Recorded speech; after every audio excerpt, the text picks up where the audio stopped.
Welcome to Tales to Astonish, CBN's deep dive into all things lost, cancelled, and teased. The shows that never came, the games you never played, and the movies you never went to see. The vast library of video games, TV shows, comics, and movies of our favorite Marvel and DC characters that almost were and never happened. When it comes to superhero history, you can be pretty sure that Namor, the Submariner, did it first. Marvel Comics? He was the first superhero. Anti-heroes? Yep, he's got that covered too. First hero-on-hero rumble? Submariner vs. Human Torch. The robot, not Johnny Storm. The 1940s were a strange time for comics. Flight? Yep, he had the big blue Boy Scout beat in that department too, while the Man of Tomorrow would have to wait till tomorrow to do more than leap a tall building in a single bound. Namor was cruising in the clouds, and probably mocking the goody-two-shoes while he was at it. But do you know what Namor hasn't done yet? He has never had a live-action adaptation. And that is a travesty that needs to be undone. Sure, a lot of people have tried along the way, but every attempt to bring us live-action adventures of the angry Atlantean have been deep-sixed. Marvel's Prince of Atlantis was one of the earliest Marvel heroes to come to life, at least in animation on the small screen. In 1966, Namor the Submariner, or just Namor, led the animation debut with his own segment in the Marvel animated series, The Marvel Superheroes, which has its own illustrious history we'll cover at another time. Now, he was voiced by the legendary John Vernon.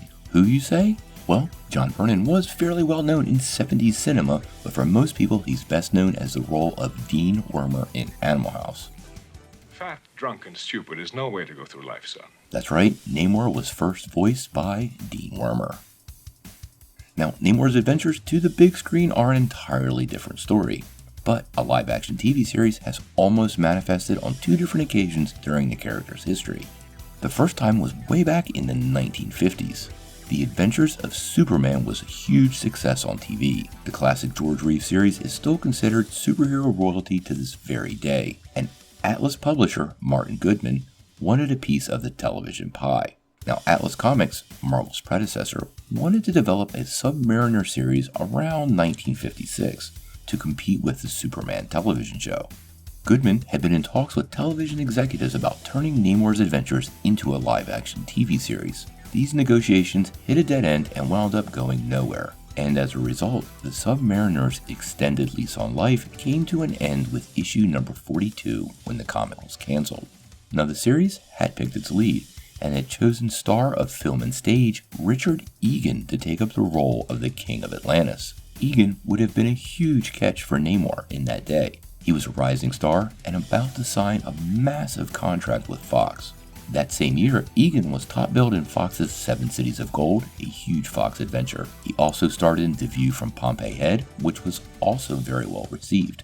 In 1956, he actually starred with the king of rock and roll himself, Elvis Presley, in Love Me Tender. This notoriety would have carried Namor to ports far and wide. We actually have very little confirmation of this happening.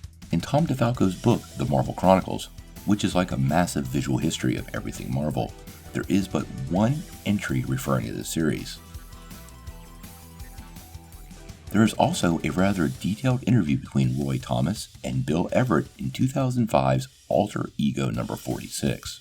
The one and only Roy Thomas interviews longtime Submariner artist and writer, as well as friend and roommate, Bill Everett, and he gives some concrete details into the history of the show.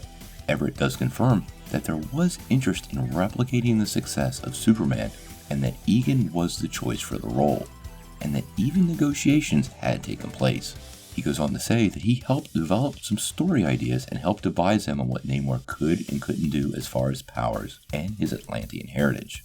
There are some questions about Egan's involvement since his movie career skyrocketed around this time when he signed that deal with 20th Century Fox that could have actually kept him out of the series, but all of these details are completely lost to history. There was one more attempt to bring Namor to TV from the deep. The second time Marvel tried to bring the Submariner to life on the small screen manifested in the mid-1970s. The wheels started to turn once again, and Marvel was working some magic to bring the King of Atlantis to life. Unfortunately, another series called The Man from Atlantis was already in development and was very similar to Namor. Actually, he was more or less Namor minus the name. The show starred future Dallas star, and now I'm showing my age, Patrick Duffy. The series actually had a few made-for-TV movies and was rather short-lived, but was extremely expensive to produce and was canceled after just a short swim in the dangerous seas of network prime time. Interestingly enough, even though Marvel didn't get to produce the series, they actually did make a comic for the series. The 7-issue comic series was written by Bill Mantlo, and the first cover was done by the one and only John Buscema. If you look at it, it's about as Namor as you can go. Now, Namor's film rights have remained in some sort of creative limbo for decades, with several reports and eventually failed attempts to bring him to the silver screen. His rights had been held by Universal Studios, but according to several recent reports, he's actually returned home to Marvel. Namor is one of those premium Marvel characters, and can instantly generate a tsunami of fan energy just at the mention of his name. So be sure Kevin Feige and team have some sort of plans for the King of Atlantis. The recent death of Black Panther actor Chadwick Boseman may actually bring Namor into the Marvel Universe sooner than later, but that is yet to be seen. You never know, he could get his own Disney Plus series.